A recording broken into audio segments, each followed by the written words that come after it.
हाँ जी, नमस्कार। Welcome to Nanak classes. कैसे हो आप सभी? कल 17 नवंबर को ग्रेड फर्स्ट का जो प्रथम प्रश्न पत्र है आरपीएससी के द्वारा एग्जाम आयोजित करवाया गया। उसमें हमने देखा कि पॉलिटी के 5 क्वेश्चन हमें देखने को मिले और उन 5 क्वेश्चनों की मैं यहाँ पर क्वेश्चन सहित व्याख्या करवाऊंगा और उससे संभावित जो हमारे आंसर की बन सकती है उस पर अपने बात करेंगे, ठीक है? क्योंकि जो सोर्सेस हमारे पास है उसी के आधार पर अपने आंसर जो है वो स्टिक लगाएंगे और जो जो 5 क्वेश्चन हैं उसको किस तरीके से किस स्तर पर जो आरपीएससी ने पूछा है उस पर भी अपने जरूर चर्चा करेंगे, ठीक है भी? चलो देखते हैं। कल के एग्जाम में आरपीएससी ने जो क्वेश्चन पूछा था, तो पहला क्वेश्चन जो था बहुत ही अच्छा क्वेश्चन है और बहुत ही अच्छे स्तर का क्वेश्चन जो है आपको देखने को मिलेगा, ठीक है? तो देखिएगा।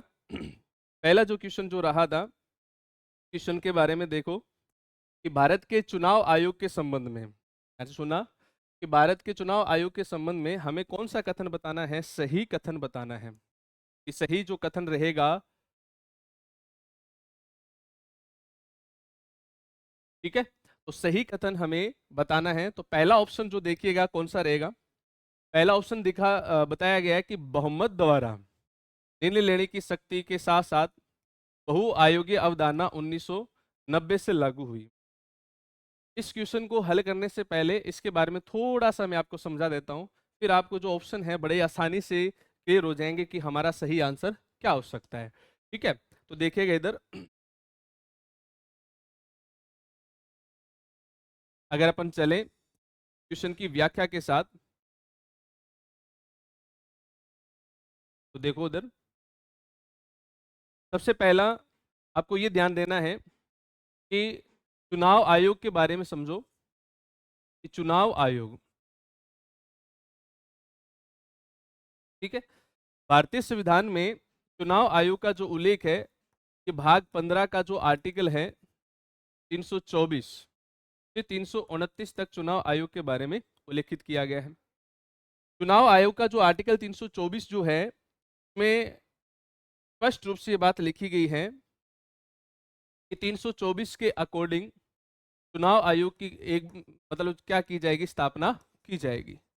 यानी देश में क्या होगा, एक चुनाव आयोग होगा जो एक निष्पक्ष चुनाव करवाएगा और उसकी स्थापना है वो आर्टिकल 324 के अकॉर्डिंग हमारे यहाँ पर की जाएगी। तो अनुच्छेद 324 के अनुसार भारत के अंदर चुनाव आयोग की जो स्थापना है, संविधान जब पूर्ण रूप से लागू हुआ उससे एक दिन पहले हो जाती है। यानी हमारे यहाँ पर जो स्थापना होती है चुनाव आयोग की वो 25 जनवरी 1950 को चुनाव आयोग की स्थापना कर दी जाती है।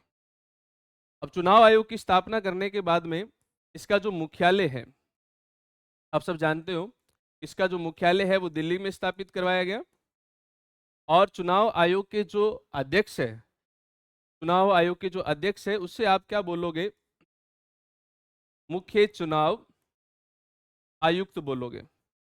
और जो पहले मुख्य चुनाव आयुक्त हमारे यहाँ पर नियुक्त किए गए थे तो उनका नाम था सुकुमार सेन। अब देखिएगा यहाँ पर एक बात और लिखी गई है आर्टिकल 324 के अकॉर्डिंग, जो कि हमारे एग्जाम में जो कल एग्जाम हुआ उसमें जो क्वेश्चन है वो पूछा गया है और एक क्वेश्चन यहाँ से भी पूछ लिया गया कि इसकी स्थापना जो है वो कब होती है। तो आपने सब सही आंसर किया होगा कि इसकी जो स्थापना है वो 25 जनवरी 1950 को होती है, ठीक है? हालांकि जो ऑप्शन है 1952 दे रखा था तो वो कथन हमारा क्या रहेगा, गलत रहेगा। अब इधर देखिएगा आर्टिकल 124 जो सॉरी आर्टिकल जो 324 है इसका जो दूसरा पार्ट है, कौन सा है? दूसरा पार्ट, यानी आर्टिकल 324 का जो दूसरा क्लोज है उसमें क्या लिखा हुआ है, इसमें लिखा है कि राष्ट्रपति, ध्यान से सुना इस बात को, राष्ट्रपति के द्वारा चुनाव आयोग की जो सदस्य संख्या है, यानी चुनाव आयोग है इसकी जो सदस्य संख्या है, इसकी सदस्य संख्या का निर्धारण किया जाएगा। का मतलब ये हुआ कि राष्ट्रपति क्या करेगा, चुनाव आयोग की सदस्य संख्या का निर्धारण करेगा। अब क्वेश्चन जो एग्जामिनर ने पूछा है वो ये पूछा है कि जो हमारा चुनाव आयोग जो स्थापित किया गया था, ये चुनाव आयोग बहु सदस्य निकाय कब बना? बात समझ में आ रही होगी, थोड़ा ध्यान से सुनो।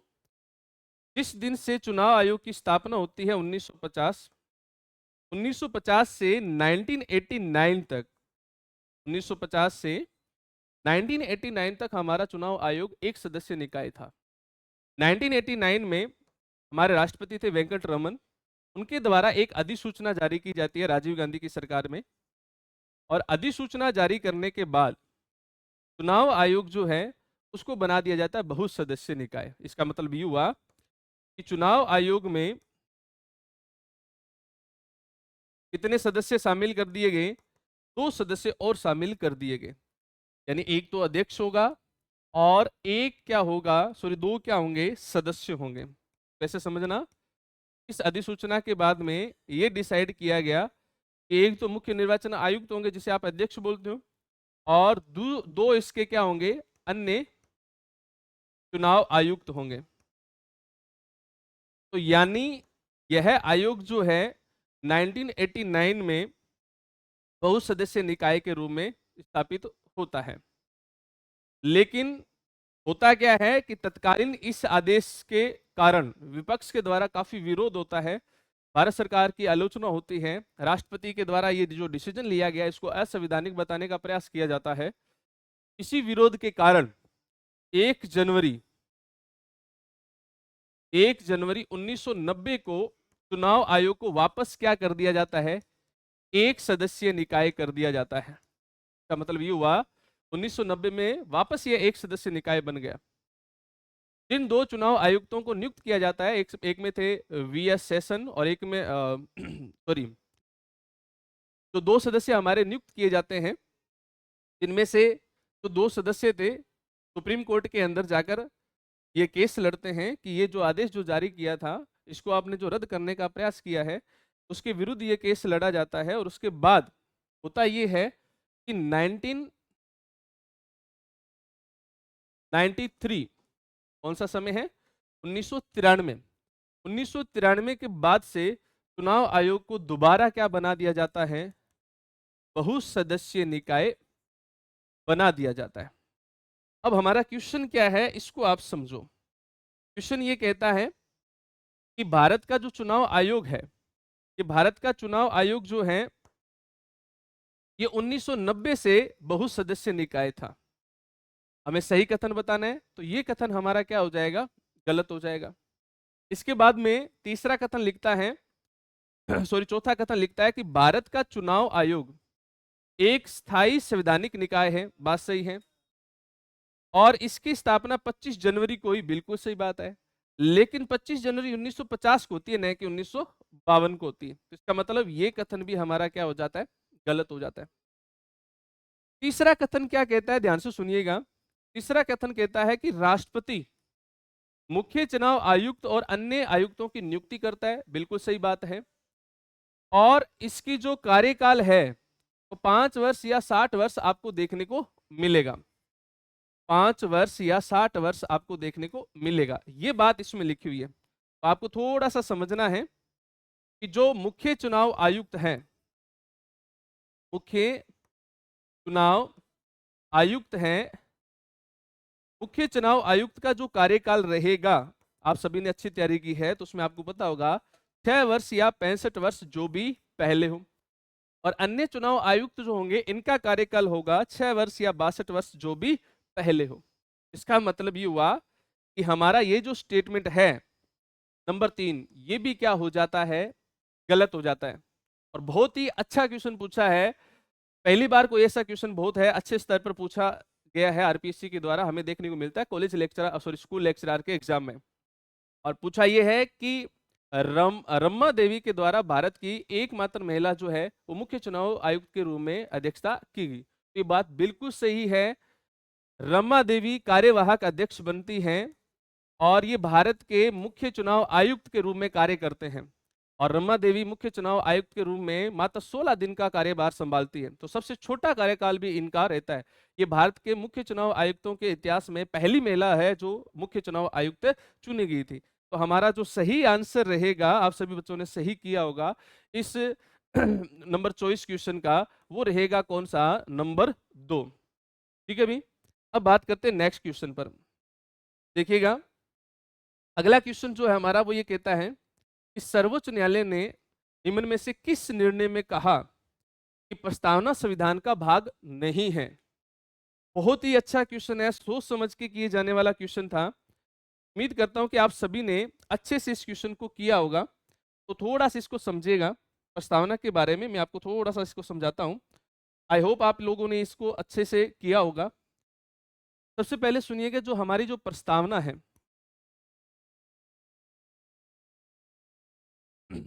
प्रस्तावना जो है, जब हमारे जो संविधान का निर्माण करने के लिए संविधान सभा की बैठक बुलाएगी, तो आप सब जानते हो कि संविधान सभा की जो पहली बैठक बुलाई जाती है वो 9 दिसंबर को बुलाई जाती है, 9 दिसंबर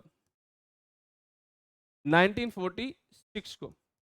और इस पहली बैठक में सारे लोग जब सदस्य इकट्ठे होते हैं तो एक बात रखी जाती है कि हमें किस प्रकार के संविधान का निर्माण करना है। इस बात की जिम्मेवारी संभालते हुए ठीक 2 दिन बाद 4 दिन बाद 13 दिसंबर 1946 को 13 दिसंबर 1946 को पंडित जवाहरलाल नेहरू इनके द्वारा एक प्रस्ताव पेश किया जाता है जिसे बोलते हैं उद्देश्य प्रस्ताव।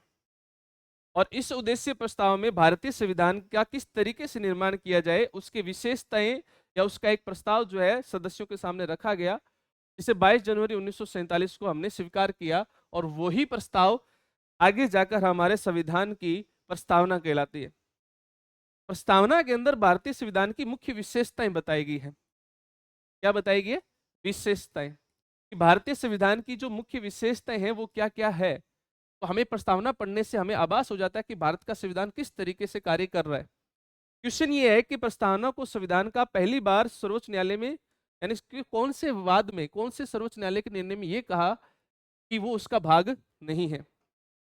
भाग है या नहीं, इसका विवाद लंबे समय से रहा।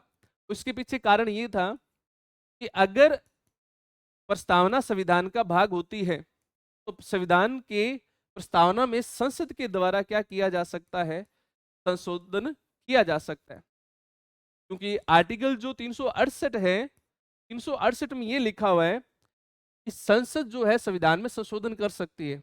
और संसद संविधान में संशोधन वही करेगी जो संविधान के भाग और अन्य प्रावधान है। ये स्पष्ट रूप से नहीं लिखा हुआ था कि प्रस्तावना भी संविधान का भाग होगी और उसमें भी संसद संशोधन कर सकती है।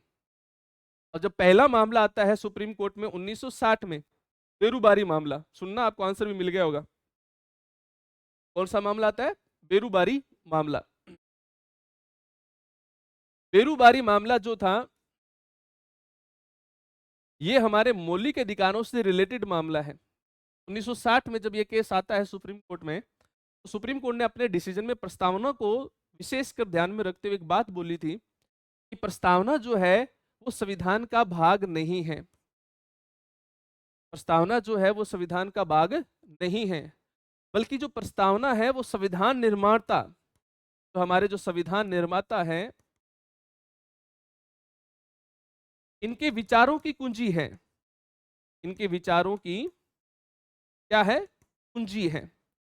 जहां संविधान के अंदर अस्पष्ट बातें हो, जहां पर हमें जिसका अर्थ स्पष्ट रूप से नहीं मिलता है, संविधान की सही तरीके से व्याख्या नहीं की गई है, वहां पर हम प्रस्तावना का सहारा ले सकते हैं। वहां हम प्रस्तावना को अर्थ बनाकर समझ सकते हैं। ये बात इस मामले में बोली गई। तो हमारा जो क्वेश्चन जो है, इस क्वेश्चन में ये बात लिखी गई है। क्वेश्चन एग्जामिनर ये पूछ रहा है कि जो प्रस्तावना है, इस प्रस्तावना को सबसे पहले संविधान का भाग नहीं माना, ये कौन से वाद में कहा गया? क्यों कौन से वाद में कहा जाता है? बेरूबारी मामले में कहा जाता है। एक मामला और आता है गोलकनाथ का मामला। गोलकनाथ बनाम पंजाब। ये मामला 1967-68 का है।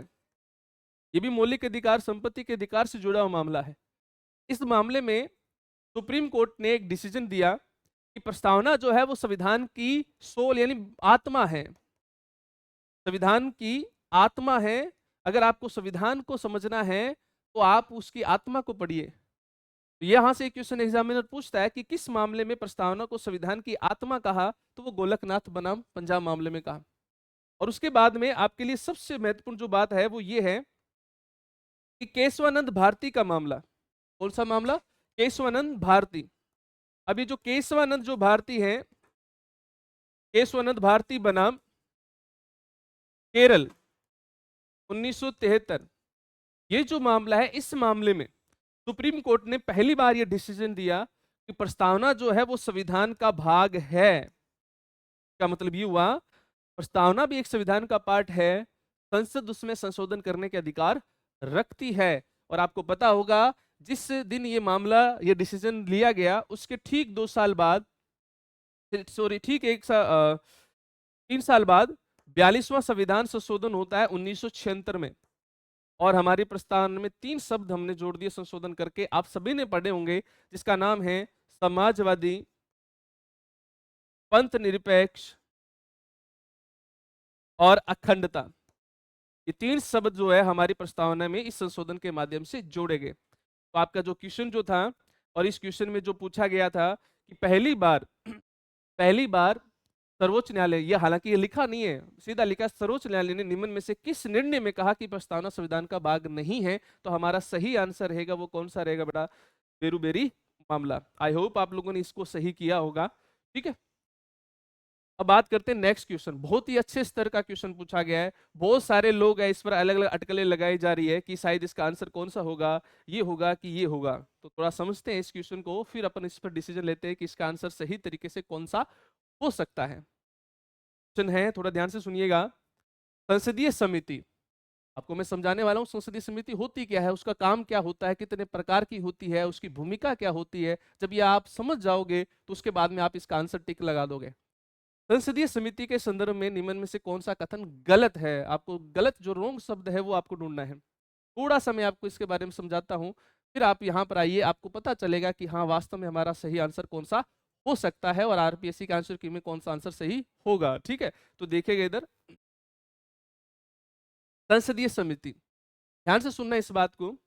हमारे संविधान का एक आर्टिकल है अनुच्छेद 118, आपने पढ़ा होगा।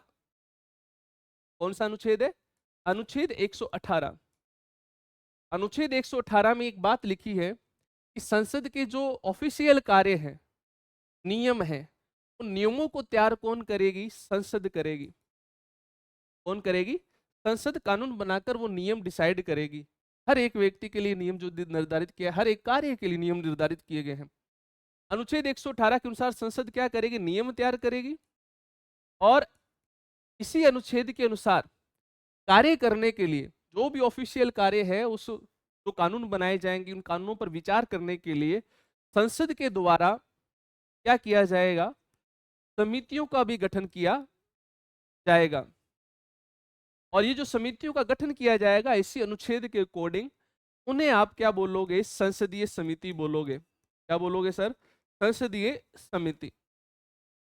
इन संसदीय समिति को हमारे यहाँ पर अपने मौखिक आधारों पर इसे लघु संसद भी बोला गया है। बहुत सारे विचारकों ने इसे क्या बोला गया है? संसदीय समिति को क्या बोल दिया गया? लघु संसद भी बोल दिया, क्योंकि मुख्य जो कार्य किया जाता है वो इन संसदीय समितियों के द्वारा किया जाता है। अब ये संसदीय समितियों की भूमिका क्या होती है, थोड़ा समझिए इसको। होता क्या है कि जो भी कानून बनता है, ध्यान से सुनना, सरकार के द्वारा जो भी कानून जो पेश किया जाता है, जो भी कानून का निर्माण होता है, और ये कानून जब संसद में पेश होता है, जब ये कानून संसद में पेश होता है तो उन पर बहुत ही गहराई से एक एक आर्टिकल पर, एक एक तथ्य पर विचार किया जाता है। और विचार करने के लिए जो गठित की गई समितियां होती हैं उनको क्या बोलते हैं? संसदीय समिति। एक बात तो ये समझना। दूसरी बात ये होती है कि जो सरकार होती है, यानी जो कार्यपालिका होती है, उसके द्वारा जो भी वित्तीय लेन देन किए जाते हैं उस पर जांच करने के लिए भी संसद के द्वारा क्या किया जाता है? समिति का गठन किया जाता है, जिन्हें हम संसद की स्थायी समितियां बोलते हैं। संसद की स्थायी संसदीय समितियां बोलते हैं। और कुछ ऐसे विषय होते हैं, ऐसे मुद्दे होते हैं जिस पर जो तत्कालीन सरकार होती है, उस सरकार पर कुछ विषयों पर किए गए कार्यों पर आरोप लगते हैं। जैसे कि राजीव गांधी की सरकार हुई, उन पर आरोप लगा। ठीक है, मनमोहन सरकार पे आरोप लगा। उन पर भी जांच करने के लिए संसद में समितियों का गठन किया जाता है। और उन समितियों को आप क्या बोलते हो? तदर्थ संसदीय समिति बोलते हो। ठीक है, इस प्रकार समितियों का गठन होता है। अब ये जो समितियां होती है वो 2 प्रकार की होती हैं। एक होती है स्थायी समिति और एक होती है अस्थायी समिति। स्थायी समितियां कई प्रकार की होती हैं, बहुत सारे विषयों पर विचार करने के लिए समितियों का गठन किया जाता है। इनमें से एक समिति होती है वित्तीय संसदीय समिति, आपने नाम सुना होगा, लोक लेखा समिति, प्राक्कलन समिति, ठीक है, सरकारी उपक्रम समिति, ये सारी वित्तीय समितियां हैं। तो ये सारी की सारी समितियां हैं, उनको कौन गठित करेगा? सॉरी, ये समितियां क्या कहलाएगी? संसदीय समिति। अब बात करते हैं कि ये जो संसदीय समितियां हैं, अधिकांश संसदीय समितियों का गठन जो होता है वो संसद के जो अध्यक्ष होते हैं, पदाधिकारी होते हैं, अध्यक्ष या पदाधिकारी होते हैं, उनके द्वारा इन समितियों का गठन किया जाता है। लोकसभा में लोकसभा अध्यक्ष होता है और राज्यसभा में सभापति, इनके द्वारा इन समितियों का क्या किया जाता है? गठन किया जाता है। और बहुत सारी ऐसी समितियां होती है जिनकी अध्यक्षता इन पदाधिकारियों के द्वारा भी की जाती है। और दूसरी बात, ये संसदीय समितियां जब अपना कार्य कंप्लीट कर लेती है तो अपनी जो रिपोर्ट है, जिस सदन में जिस समिति का गठन होता है वो उस सदन के पटल पर रखती है, या वहां के सचिवालय के सामने रखती है, या फिर उसके अध्यक्ष को सौंपती है। फिर बात समझ में आ रही है? मुझे लगता है आपको इसका आंसर मिल गया होगा। तो देखिए क्वेश्चन, देखिए इसको, क्वेश्चन क्या बोल रहा है कि संसदीय समिति के संदर्भ में निम्न में से कौन सा कथन सही है? सॉरी, गलत है। पहला प्रश्न, संसदीय समिति अध्यक्ष के निर्देशन में कार्य करती है। बिल्कुल सही बात है। जिस सदन में जिसका गठन किया जाएगा, या तो समिति का जो अध्यक्ष बनाया जाता है उसके निर्देशन में कार्य करती है, और अधिकांश का तो जो लोकसभा में गठित होती है उनकी अध्यक्षता तो लोकसभा अध्यक्ष ही कर लेता है। तो जो समिति कार्य करती है वो अपने अध्यक्ष के निर्देशन में करती है। तो ये तो कथन है बिल्कुल सही, में आपको कोई किसी प्रकार की चिंता करने की आवश्यकता नहीं है। दूसरा बिंदु है कि संसदीय समिति अपना प्रतिवेदन सदन को या फिर अध्यक्ष को या सचिवालय को प्रस्तुत करती, ये भी बिल्कुल सही है। संसदीय समिति अपना प्रतिवेदन प्रधानमंत्री को प्रस्तुत करती है। यहां डाउट हो जाता है, देखो कैसे। जो सरकार होती है ना बेटा, ध्यान से सुनना, जो सरकार होती है, सरकार के जो भी मंत्री है या प्रधानमंत्री है, ये बहुत कम ऐसी समितियां हैं जिनकी अध्यक्षता करते हैं। कैबिनेट में जो समितियां गठित की जाएगी उनकी अध्यक्षता सरकार करती है। संसद में जो समितियां गठित की जाएगी उनकी अध्यक्षता सरकार के सदस्यों के द्वारा नहीं की जाती, उनको उसमें शामिल नहीं करते, क्योंकि सरकार के बहुत सारे कार्यों पर विचार करने के लिए किया जाता है। ठीक है, तो यहां पर जो संसद में जो गठित समिति होती है वो अपनी रिपोर्ट जो है वो हमेशा किसको सौंपती है? अध्यक्ष को सौंपती है, या अपने समिति के अध्यक्ष को सौंपती है, या सचिवालय को सौंपती है, न कि प्रधानमंत्री को सौंपती है। तो यहां पर यह कथन इसका क्या हो जाएगा? गलत हो जाएगा, और आपका आंसर आपको मिल चुका है। संसदीय समिति का अर्थ होता है सदन द्वारा नियुक्त चुनी अध्यक्ष द्वारा नामित समिति। बिल्कुल सही बात है। मुझे लगता है इसका सही आंसर जो रहेगा नंबर 3 है, और आप लोग इसको सही करके आए होंगे। ठीक है, अगला जो क्वेश्चन है हमारा, इसको समझना तो कौन सा रहेगा, तो देखिएगा, सर्वोच्च न्यायालय के द्वारा, बहुत ही अच्छा क्वेश्चन है, बहुत ही अच्छे लेवल का क्वेश्चन पूछा गया था। ठीक है, तो मुझे लगता है कि इस क्वेश्चन पर बहुत बड़ा संशय बना हुआ है। बहुत सारे बच्चे हैं वो थोड़े कंफ्यूज है, सही आंसर क्या हो सकता है। इसको मैं थोड़ा सा आपको सोर्सेस के साथ लेके आया हूँ, आप भी समझ जाओगे भी इसका आंसर क्या हो सकता है। क्या ये क्वेश्चन डिलीट होगा? मैं अपनी तरफ से कुछ नहीं कहता, नानक क्लास की टीम की तरफ से कुछ नहीं कहूंगा कि ये क्वेश्चन डिलीट होगा, लेकिन संभावना है ऐसे क्वेश्चन जब आते हैं तो वहां पर आपके क्वेश्चन है वो शायद डिलीट हो जाए। तो सुनिए ध्यान से, क्वेश्चन क्या बोल रहा है, समझना इस बात को।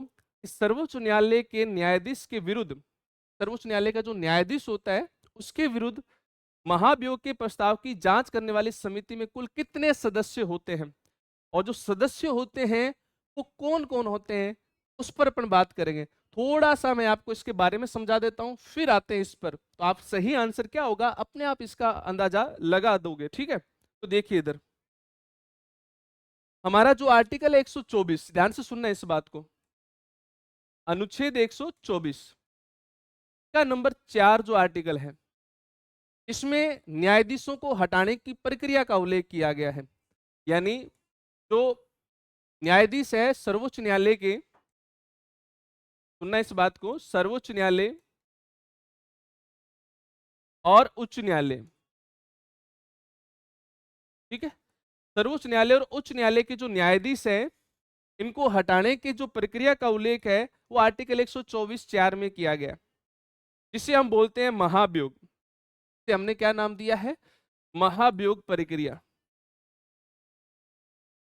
महाभियोग प्रक्रिया, ये प्रक्रिया हमने अमेरिका से लिया, इतना भी आपको पता होगा। अब समझिए इस बात को, इसमें स्पष्ट लिखा हुआ है कि यदि कोई न्यायाधीश जिस पर आरोप लगते हैं, नंबर 1 आरोप कौन से लगते हैं? कदाचार और असमर्थता, दो ही ऐसे आधार है जिनके आधार पर आप न्यायाधीशों को हटाने का महाभियोग प्रस्ताव ला सकते हो। वरना राष्ट्रपति के खिलाफ तो ये लिखा है कि अगर राष्ट्रपति के खिलाफ आप महाभियोग लाना चाहते हो तो उसमें ये लिखा है स्पष्ट शब्दों में कि अगर राष्ट्रपति के द्वारा संविधान का अतिक्रमण किया जाता है, क्या किया जाता है? संविधान का अतिक्रमण किया जाता है, तो आप उसको क्या कर सकते हो? हटाने के लिए उनके विरुद्ध प्रस्ताव लेकर आ सकते हो। तो ये तो बात थी राष्ट्रपति की, हम बात कर रहे हैं सर्वोच्च न्यायालय की। तो सुनो ध्यान से, तो न्यायाधीश जो होंगे उनको हटाने के आधार सिर्फ दो हैं, एक तो है कदाचार और एक है असमर्थता।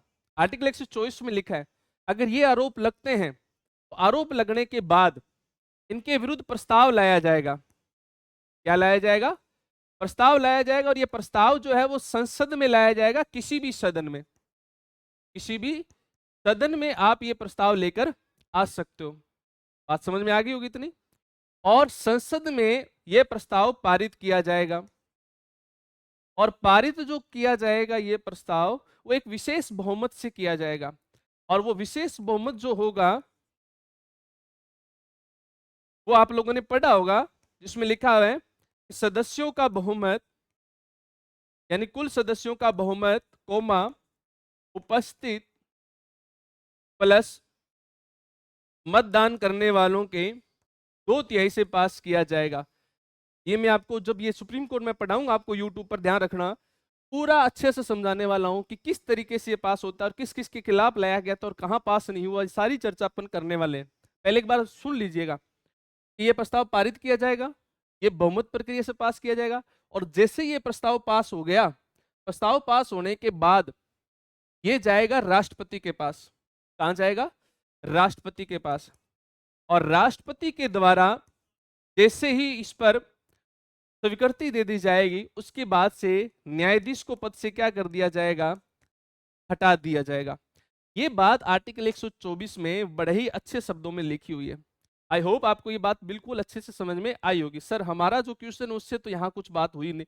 अब सुनो ध्यान से, अब यहां पर एक बात ये लिखी गई कि जिस न्यायाधीश पर, सुनना इस बात को, अगली स्लाइड पे चलते बेटा, जिस न्यायाधीश पर आरोप लगते हैं उस न्यायाधीशों के आरोपों की भी जांच होनी चाहिए, वरना हर कोई आरोप लगा देगा।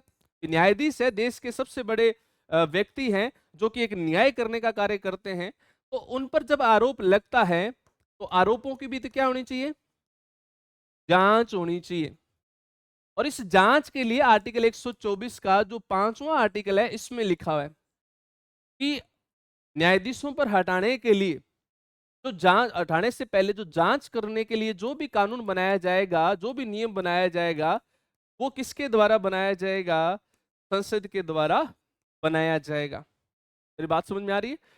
कि हटाने के संदर्भ में जो जांच होगी, उस जांच के लिए कानून जो है अनुच्छेद 124(5) के अनुसार कौन बनाएगी? संसद बनाएगी, और उसी हिसाब से वो शर्तें डिसाइड करेगी।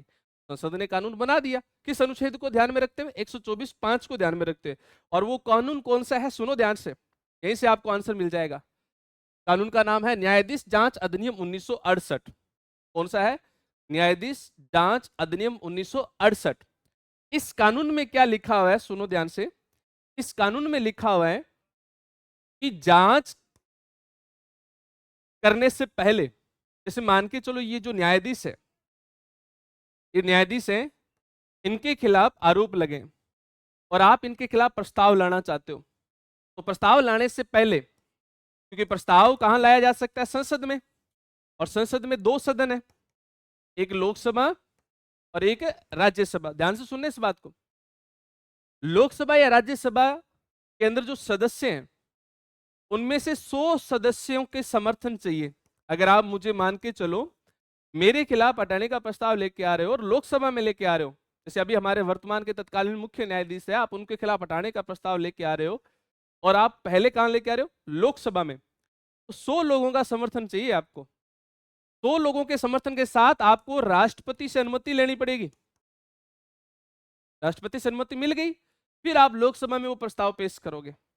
और जैसे ये प्रस्ताव पेश करोगे कि हम ये आरोप लगा रहे हैं और इनको हटाने के खिलाफ प्रस्ताव लेके आना चाहते हैं, तो उसकी अनुमति कौन देगा? लोकसभा का अध्यक्ष देगा। ये इसके विवेक पर निर्भर है। दूसरा, अगर आप राज्यसभा में लेके आ रहे हो तो 50 सदस्यों का समर्थन चाहिए, और 50 सदस्यों के समर्थन के साथ अनुमति लेंगे राष्ट्रपति से, फिर आप राज्यसभा में पेश करोगे। फिर राज्यसभा का जो सभापति वो डिसाइड करेगा कि यह प्रस्ताव पास करना चाहिए या नहीं करना चाहिए। यहां तक एक बात तो समझ में आ गई। फिर जो प्रस्ताव जब आपने पेश कर दिया संसद में कि हम इनके खिलाफ हटाने के लिए प्रस्ताव लेके आ रहे हैं, तो संसद, ध्यान से सुनना, ये आपका क्वेश्चन यहां से पूछा है, संसद क्या करेगी? एक जांच कमेटी का गठन करेगी। संसद क्या करेगी? जांच कमेटी का गठन करेगी, और उस जांच कमेटी में 3 लोग होंगे। कितने लोग होंगे? 3 लोग होंगे। और 3 लोग हैं वो कौन कौन से होंगे, कहां से होंगे? नंबर एक तो होंगे सुप्रीम कोर्ट के न्यायाधीश, एक होंगे हाई कोर्ट के मुख्य न्यायाधीश। सुप्रीम कोर्ट के न्यायाधीश, हाई कोर्ट के मुख्य न्यायाधीश, और एक होंगे कानून के जानकार, जिन्हें अध्यक्ष या सभापति चुनेगा। मैं ये बात नहीं बोल रहा, ये बात कौन बोल रहा है? ये कानून बोल रहा है। इसमें स्पष्ट लिखा है, मैंने हाईलाइट किया, देखो इधर, इसमें स्पष्ट लिखा हुआ है कि जिस भी न्यायाधीश के ऊपर जब आरोप लगाया जाता है, तो उस आरोपों की जांच करने के लिए ध्यान से सुनना, अध्यक्ष या सभापति के द्वारा एक कमेटी का गठन किया जाएगा। उस कमेटी में 3 लोग होंगे। कितने लोग होंगे? 3 लोग होंगे। एक सदस्य उच्चतम न्यायालय के मुख्य न्यायाधीश होगा, ठीक है, और अन्य न्यायाधीश में से चुना जाएगा। एक सदस्य जो है, ध्यान से सुनना भी, एक सदस्य चुना जाएगा, या तो उच्चतम न्यायालय के मुख्य न्यायाधीश या फिर अन्य न्यायाधीश। सर बात समझ में नहीं आई, इसको ऐसे समझो, सुप्रीम कोर्ट में एक हमारे सीजीआई हैं और बाकी हमारे अन्य न्यायाधीश हैं। समझ में आ रही बात? अगर सुप्रीम कोर्ट के किसी अन्य न्यायाधीश पर आरोप लगा है, तो वहां कमेटी में अध्यक्षता, कमेटी में कौन आएंगे? सीजीआई। अगर सीजीआई पे आरोप लगा है, तो वहां कौन आएंगे? सुप्रीम कोर्ट के अन्य न्यायाधीश। होगा एक सदस्य उच्च न्यायालयों के मुख्य न्यायाधीश में से चुना जाएगा, और एक सदस्य ऐसा व्यक्ति होगा जो यथास्थिति अध्यक्ष या सभापति की राय से विधि वेता हो, यानी कानून का जानकार हो। तो यानी इस कमेटी में 3 लोग होंगे, और 3 लोगों का सोर्सेज जो है वो कहां पर कैसे होगा, वो मैंने आपको बता दिया। ठीक है, ध्यान से सुनना, एक सदस्य उच्चतम न्यायालय के मुख्य न्यायपति और अन्य न्यायाधीशों में से चुना जाएगा। चुना इन दोनों में से जाएगा एक सदस्य। और हमारा क्वेश्चन क्या कह रहा है, तो देखो इधर क्वेश्चन क्या कह रहा है, इसको अब आप समझो। क्वेश्चन में लिखा हुआ है कि सर्वोच्च न्यायालय के न्यायाधीश के विरुद्ध जो जांच कमेटी गठित की जाएगी, उसमें कुल सदस्य होते हैं 3। पहला ऑप्शन क्या बोल रहा है? पहला ऑप्शन बोल रहा है कि सर्वोच्च न्यायालय के 2 न्यायाधीश। अभी हमने पढ़ा सर्वोच्च न्यायालय का कितने न्यायाधीश होंगे? 1, तो इसका मतलब यहां गलत हो गया। सर्वोच्च न्यायालय के 2 न्यायाधीश, गलत हो गया। 2 न्यायाधीश प्रतिष्ठित न्यायविद, सही नहीं बैठ रही कहानी। सर्वोच्च न्यायालय के मुख्य न्यायाधीश, एक सर्वोच्च न्यायालय के न्यायाधीश और एक प्रतिष्ठित न्यायविद। मतलब जो सेंटेंस है वो सही नहीं बैठ रहा। सर्वोच्च न्यायालय के 1 न्यायाधीश और 2 प्रतिष्ठित न्यायविद, यहां पर भी डाउट हो रहा है, इसलिए मैंने बोला यहां पर बहुत बड़ा संशय है। संभावित जो क्वेश्चन का आंसर जो बन सकता है वो बन सकता है, ध्यान से सुनना, हम अपनी राय दे रहे हैं कि सर्वोच्च न्यायालय के 1 न्यायाधीश, बिल्कुल सही बात है, और 2 प्रतिष्ठित न्यायविद। यहां जो 2 प्रतिष्ठित न्यायविद का अर्थ है, हो सकता है हाईकोर्ट के मुख्य न्यायाधीश और एक कानून के जानकार से लिया गया हो। संभावित यह आंसर हो सकता है। अगर आरपीएससी अपने आंसर की जारी करती है, उसमें यह आंसर नहीं मानती है, तो आप रिट लगा सकते हो वो एक्ट के माध्यम से। मेरी बात समझ में आ रही है? तो संभावित आंसर हम ये मान के चलेंगे, क्योंकि तीनों ऑप्शन है वो मेल नहीं खा रहे। कहानी मुझे लगता है आपको समझ में आई होगी। अगला जो क्वेश्चन है, वो जो क्वेश्चन रहेगा हमारा बहुत ही सिंपल सा क्वेश्चन था, बहुत ही आसान सा क्वेश्चन था। तो देखिएगा इधर, निम्नलिखित में से भारत के प्रधानमंत्री का कौन सा समूह 1952 के बाद भी संसद के राज्यसभा के सदस्य नहीं रहा हो? हमारे देश के 4 ऐसे प्रधानमंत्री हैं जो राज्यसभा के सदस्य रहे हैं, ठीक है। 4 ऐसे प्रधानमंत्री जो राज्यसभा के सदस्य रहे हैं, बाकी सभी हमारे प्रधानमंत्री लोकसभा के सदस्य ही रहे हैं। और वो 4 कौन कौन से हैं? एक तो है हमारी इंदिरा गांधी, ठीक है, HD देवगौड़ा, इंद्र कुमार गुजराल,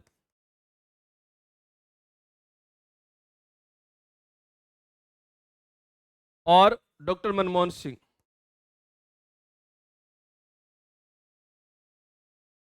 2003, 1997, 94 और 1967, ये हमारे 4 PM ऐसे रहे हैं जो हमारे राज्यसभा के भी सदस्य रहे थे। बहुत अच्छा क्वेश्चन था, क्योंकि योग्यता जो होती है PM की, उसकी विशेष योग्यता का उल्लेख हमारे संविधान में नहीं है।